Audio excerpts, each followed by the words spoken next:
దేవుడు మన జీవితాలలో ఏ పరిస్థితి యాక్సిడెంటల్గా విడుదల చేయడు. దేవుడు తన ఉద్దేశములో నుండే మనల్ని అనుమతిస్తాడు. నమ్మిన వారు చెప్పండి.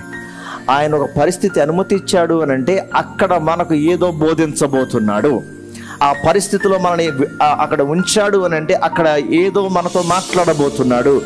అది నిన్ను కష్టపెట్టడానికి కాదు, నిన్ను ఒంటరిని చేయడానికి కాదు, నువ్వు కృంగిపోవడానికి కాదు, కానీ ఆయన ఒక ప్రత్యేకమైన దర్శనాన్ని ఇవ్వడానికి, ఒక ప్రత్యేకమైన కాల్ని ఇవ్వడానికి, విజన్ ఇవ్వడానికి, తన హృదయాన్ని నీతో పంచుకోవడానికి నిన్ను ప్రత్యేకపరుస్తున్నాడు. సో ఆ పరిస్థితిని బట్టి కృంగిపోవద్దు.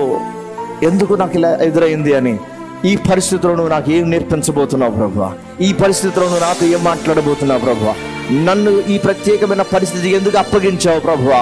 అయ్యా, నేను తెలుసుకోవాలి, నాతో మాట్లాడు.